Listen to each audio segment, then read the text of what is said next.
আমরা কাউকে পরোয়া করে কোনো কিছু বলবো না, করবো না, ভয় করবো শুধু আল্লাহ তাআলাকে। কেউ না কেউ তো আগামী সরকার চালাবে, তাহলে যারাই চালাক তারা যেন জাতির এই আমানত রক্ষা করে, আমরা যেন বিশ্বাসঘাতক না হই। বিচার আমাদের উপর করা হয়েছে, দল হিসাবে আমাদের নেতৃবৃন্দকে খুন করা হয়েছে বিচারিক আদালতে। এ ধরনের কোনো বিচারও দেখতে চাই না। বিচারটা যেন শতভাগ ট্রান্সপারেন্ট এবং ন্যায্যতার ভিত্তিতে হয়। আমাদের সম্পদকে মুখে নয়, বাস্তবেই সম্মান দেখাতে হবে। সরকার এবং জাতির পক্ষ থেকে সেটা যেন নিশ্চিত করা হয়। এ বিষয়ে নিশ্চিত করতে হলে তিনটা জিনিস প্যারালাল চলতে হবে: বিচার, সংস্কার এবং নির্বাচন। কিন্তু বিচার আর সংস্কারের আগে যদি কোনো নির্বাচন হয়, তাহলে সেটি আরেকটা ন্যাশনাল ডিজাস্টার হতে পারে, আমরা বিশ্বাস করি। গত 26 তারিখ চীন মৈত্রী সম্মেলন কেন্দ্রে, সেখানে শহীদ পরিবার সোসাইটির একটা আয়োজন ছিল। 2-4 জন বক্তব্য রেখেছেন, পুরোটা শুনতে পারিনি আমার অসুস্থতার কারণে। আংশিক শুনে আমি চলে গেছি। তাদের প্রত্যেকে অত্যন্ত সিংহের মতো গর্জন করে বলেছেন, বিচার না দেখা পর্যন্ত আমরা কোনো নির্বাচন দেখতে চাই না।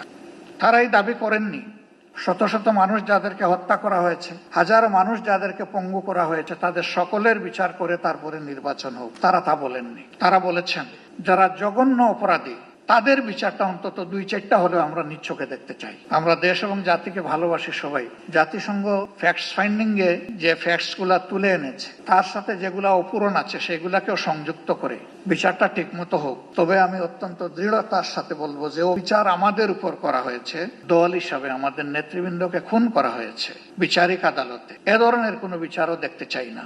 বিচারটা যেন শতভাগ ট্রান্সপারেন্ট এবং ন্যায্যতার ভিত্তিতে হয়। এবং পার্সোনালি আমি বিশ্বাস করি, ন্যায় বিচার প্রতিষ্ঠিত হলে কোনো অপরাধী পার পাবে না ইনশাআল্লাহ। যারা মানুষ খুন করেছে তারা তাদের ন্যায্য পাওনাটা বুঝে পাবে এবং বিচারহীনতার অথবা বিচারকে ধামা চাপা দেওয়ার যে সংস্কৃতি, সেটা দূর হবে। আমরা আমাদের দলের পক্ষ থেকে প্রতিশ্রুতি দিচ্ছি, এই প্রক্রিয়ায় আমাদের পূর্ণ সমর্থন এবং সহযোগিতা থাকবে। জনগণের ম্যান্ডেটের ভিত্তিতে আমরা সরকার পরিচালনা করার সুযোগ পাই অথবা আমরা বিরোধী দলে থাকি, এ বিষয়ে আমাদের ভূমিকা হবে স্পষ্ট, ন্যায্য এবং অকুতভয়।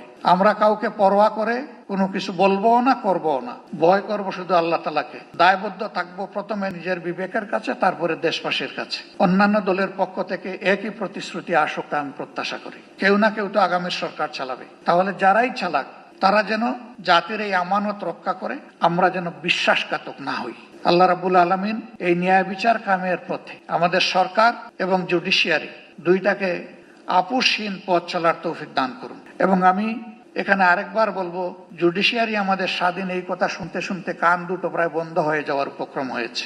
এটারও অবসান ঘটুক এবং সত্যিকার অর্থেই জুডিশিয়ারি স্বাধীন হোক, জুডিশিয়ারি তার পূর্ণ স্বাধীনতা ভোগ করুক। তাহলে আমরা মিনিমাম ন্যায় বিচার পেতে পারি বলে আশ্বস্ত হব।